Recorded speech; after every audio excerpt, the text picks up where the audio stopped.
welcome to SteamLUG Cast, episode 8 of season 3. We are recording on April 17th, 2015. I am Hero, and I have Nemoter here. Hi there. So, what have you been playing lately, Hero? I've been playing some Factorio with you, some Guns Vigorous Online during our events. Way more running with rifles than I should have. I figured out that Strike Suit Zero can somehow have correct Y-axis inversion. Not sure how I did that, but it worked, so I played some of that. And I messed around a little bit with Geometry Wars 3 and Starbound. What have you been playing? Well, mostly 7 Days to Die. They had that huge update with Unity 5 and a lot of content changes, so it's been a lot of fun. And you can stop it at any time, right? I can. Actually, I'm almost just about done with it. At least until they patch it again. And I'm playing some City Skylines. That's a really good game. I'm surprised, and it has done really well. I think it's sold like over 1 million copies now, which is amazing, considering it's a small indie team working for Paradox, compared to some other company working for EA. Anyway, so I played a bit of Factorio and, of course, Guns Vigorous Online. And I've gone through some of the Humble Indie Bundle 4 games. Most of them. There's a couple I haven't gotten to yet, but a lot of them are pretty good. It's nice to see stuff like Torchlight 2 in there, which is great to have in a bundle. But yeah, pretty good games. Humble Indie Bundle 14, right? Yeah, did I say 4? I meant 14, sorry. Okay, so we, during the past 2 weeks, have had a Natural Selection 2 event, a Tabletop Simulator event, Team Fortress 2, and Worms Clan Wars. You were around for some of the Worms Clan Wars, right? Yeah, it was actually pretty fun. It's certainly a much friendlier online game than the previous Worms game that broke half the time, but yeah, Clan Wars is a lot of fun. We did run into an issue where Steam itself went down for a little while, for like, I don't know, 15 minutes, but it was enough to kick everybody out of the game, so that was a little frustrating, but we got back into it and we still had a lot of fun, so it was great. Yeah, it seems overall that Team 17 did a much better job with the Linux version this time. Yeah, definitely. So were you around for any of the other events? I was not. I was actually out of town for the past few weekends. Oh, yeah, right. Well, I played, I think, a little bit of Natural Selection 2, and that went pretty well. I missed the Tabletop one and Team Fortress 2, but yeah, Clan Wars was pretty good. So, upcoming, I guess we've got Dota 2 right after the cast. Hopefully we can get that organized. Then next week we have Torchlight 2 and Dead Island. Torchlight 2 is tomorrow. Is that? Oh. Yes, sorry. And then we have Dead Island next week. Yeah, okay. So, everyone is free to join us on that stuff. Yeah, looking forward to Torchlight 2. We haven't really had a good event for it since its release, I guess, 2 months ago? I don't know. Yeah, I know a lot of us have been playing it it's been good. Casually among each other, but we haven't officially scheduled an event, so that'll be cool. And Dead Island was not working so well on Linux for a while. I believe it's fixed now, so... Oh, great. Should be exciting. So, moving on to Steam and Valve news. We had 1,000 games on the Steam client officially, but SteamDB's list of Linux games on Steam now has 1,000 confirmed titles.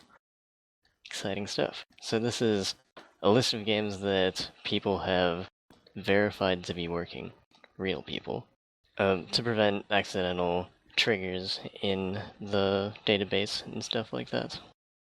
Yeah, so I guess there's still a certain amount of games that say they have Linux support that just nobody's verified whether that actually works or not yet, so yeah, if we can get more people to check that out, and if you happen to have one of those games that hasn't been verified, please post somewhere. Where is that? Submit a pull request or SteamDB on IRC. So Steam has now brought 2-factor authentication to their mobile client. So that's, I guess, taken a while, 2 years for their Android client. Yeah, their Android client is definitely very outdated.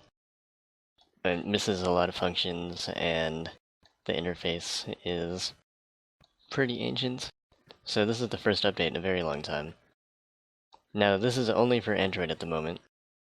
the iOS app is not yet released. So I haven't used any of those mobile apps. I mean, is it mostly just for communication? How does it work? It has the chat in it, the Steam chat, so you can send instant messages. It also has some interfaces to the mobile site, but it's really hard to work around. It's hard to get anywhere useful. Most people would prefer to use the actual mobile website that they have. Yeah. I wonder if they're gonna ever do anything like with streaming to mobile devices. That would be interesting, especially with devices like the NVIDIA Shield, perhaps. Yeah. More gaming oriented. Assuming the devices can handle it, but yeah. So, Valve's Alan Yates had a tweet the other day mentioning that the Lighthouse base station for the HTC Vive, the base station, it helps with positional tracking using optical. So that's basically what lets you know, like, visually where you are in a space without running into walls and all that kind of thing. Right, so it projects onto the wall with infrared, I believe, that the headset then picks up and tells you where you are. So, this Lighthouse base station can run for more than a day off of a battery pack that costs about $50 on Amazon. So they're just, I guess, trying to make it more portable, something you can take around somewhere and set up anywhere. Yeah, it could be interesting. Start having VR rooms at conventions that are wireless. Yeah, that'd be interesting. Yeah, it's still kind of all rumor, I guess, until it actually gets out on shelves and people can start playing with them. It's also very possible that the Lighthouse will have different iterations that could be more power efficient. Yeah, I'm sure. And I'm sure they'll probably open it up so that other people can make similar devices and make sure they all work. I mean, that seems to be their push with the whole SteamOS, is to not, lock it down to only one manufacturer or whatever. Let people do what they want with it. Yeah, same with the Steam controllers when they first announced it, Yeah. though that has not yet come to fruition. So moving on to general gaming news. We've seen S2 Games release Strife on Steam and some of their DLC along with it, which is kind of surprising.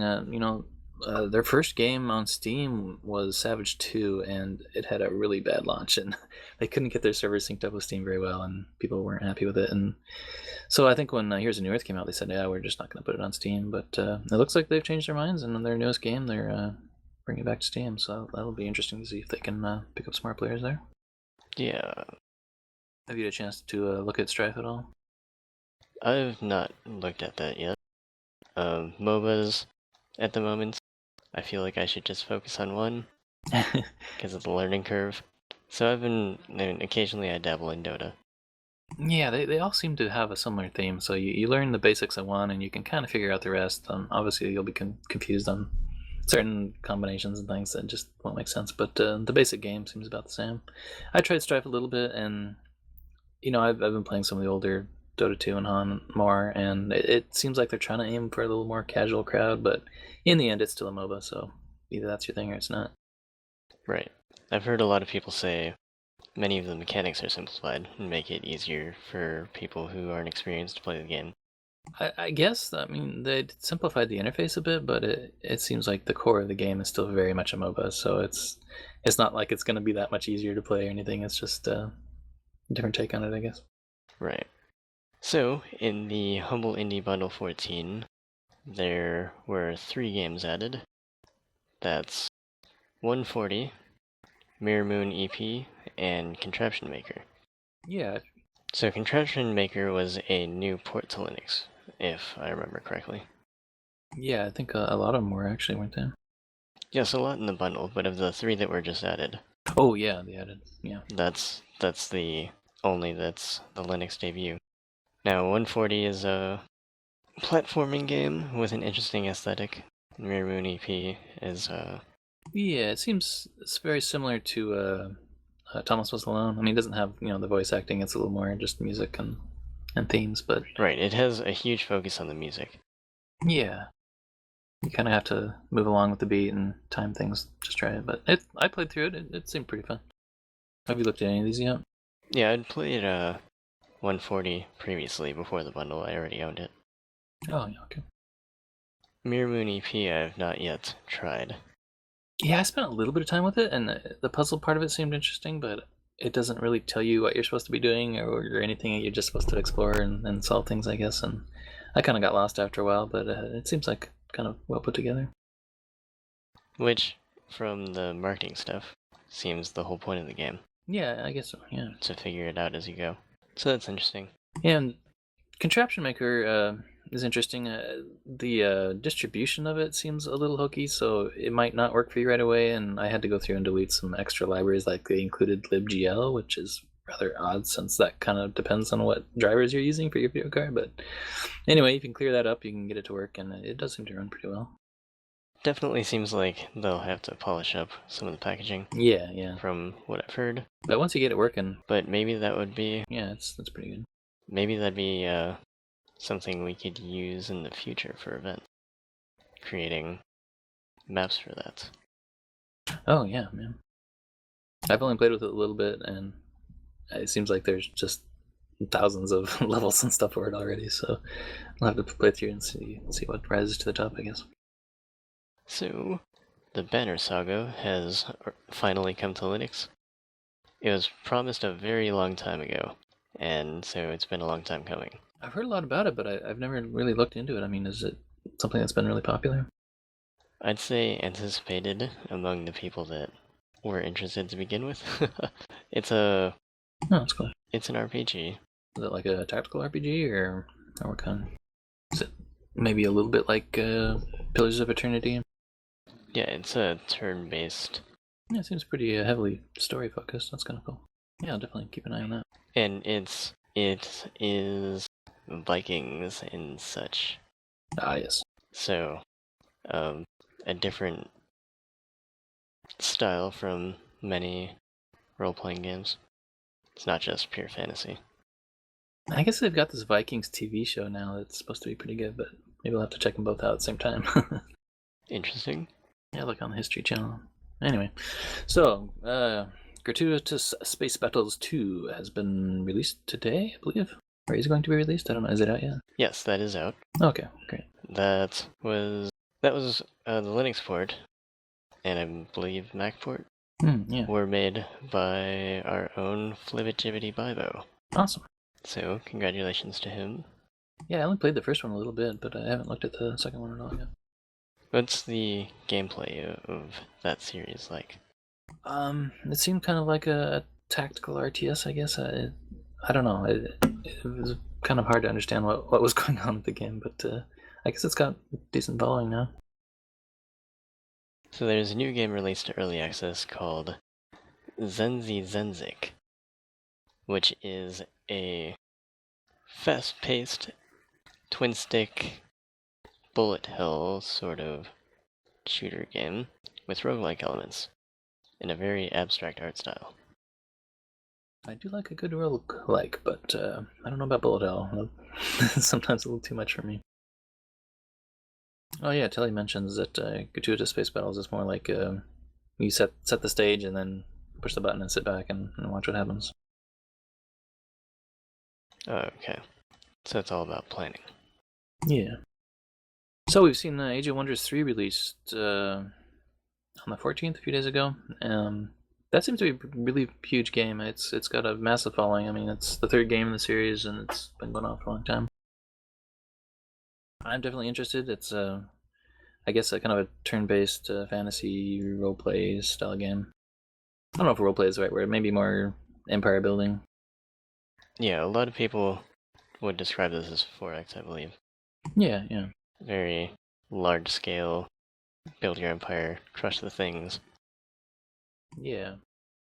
I haven't played their first one like ages ago, and I barely remember it, but I had a lot of fun, so I'm definitely looking forward to that one.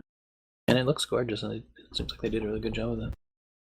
So, we've got Crypt of the Necrodancer being released, full version, on April 23rd.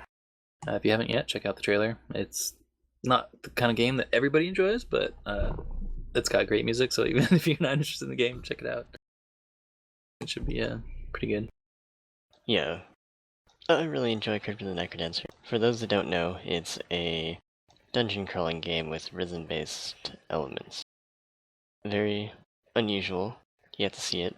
So yeah, at its heart, it's dungeon crawling roguelike, but everything you do is timed with the music, and the controls are really simple, but planning ahead and figuring out, what the enemies are going to do and where you're going to be moving, it takes a lot of practice. It's definitely been a fun and challenging game. Now, it's been in early access for a while now. This is the official release. Right. And it looks like from the trailer they've added a new zone, so Zone 4 could be really interesting. So, I guess Hero is distracted. Trine 3 is launching early next week? That's on the 21st. Okay, 21st, but that's Windows only, I think, and then Linux will be coming out soon after that, but they haven't officially announced when that will be. Yeah, they said that there will only be Windows for the initial early access release, but that Linux and Mac are not to be forgotten. So, yeah, they've been pretty committed to cross-platform in the past, so it's not likely it's going to take a very long time, but they just don't know how long it'll take. right, I'm not worried about if we'll be able to play this, but it would be nice to be able to play it sooner rather than later. Yeah. Yeah, they've done pretty good at not just releasing cross-platform, but supporting it and making sure that things are working. So I think they'll do a good job. They've also mentioned previously, possibly even on this cast, that they got more sales from Linux gamers than they did from Mac. I don't doubt it. Yeah, the Trine 3 though looks interesting. I guess it's going to be more of a 3D style platformer, moving away from their strictly 2D camera. So I guess it'll change the controls a bit, but it'll open up a lot of new possibilities. So it'll certainly be interesting. Right, so this is why they chose to release into early access. It's been taking longer for them to refine the mechanics than they had previously thought, because they want to make sure that even though there's free 3D movement, the core gameplay still doesn't change too much. So it's taken longer than they expected, and they would like some player feedback. It certainly makes it more complicated, yeah. Yeah, just you want to make sure the camera's not staring at the walls half the time and all that kind of thing that kind of goes along with 3D platforming. Yeah, they said they mostly wanted to work on how the gameplay felt. They wanted to keep it at the Trine core. Yeah. Yeah, looking forward to it. So, going on to crowdfunding news. Descent Underground was successfully funded in the last hour. It didn't seem like it was going to make it. Yeah. It had a very long way to go, and then... Well, they got like, what, 2/3 of it, and within the last few hours, I guess, it jumped. So there were some, I guess, big backers in there that decided they really wanted to see it happen. And I absolutely loved the original Descent. I mean, I played it just forever online and had a lot of fun with it. Descent Underground, I don't know, it's really cool to see the IP moving forward and something happening with it, because it's been so long, but it is definitely going to be a kind of a different kind of game. I guess it's going to take place somewhere before the original Descent. The game Red Faction took place in the same universe, and so I think they're trying to create a game that kind of fits in between Red Faction and Descent. Yeah, so... It should be, at least the story should be interesting, but the gameplay is going to be quite a bit different. We'll have to see what they do with it. Yeah, that's definitely exciting. And unexpected. It happened right at the last minute. Yeah, good for them. And there's another game, Roguelands, I guess from the makers of Magicite. I've got a Kickstarter going now. So I guess if you like Magicite and want to see more games like that, check it out.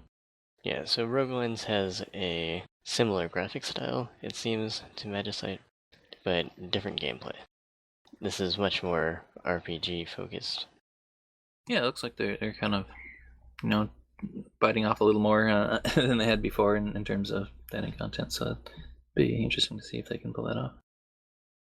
It also has a sci-fi fantasy feel that reminds me a little bit of Starbound. Yeah. You're traveling to different planets using swords to fight things. Yeah, well, I think that about wraps it up for news. You had mentioned earlier you were looking more into doing video recordings and playthroughs of like Portal 2 and stuff like that. You want to talk about that a little bit?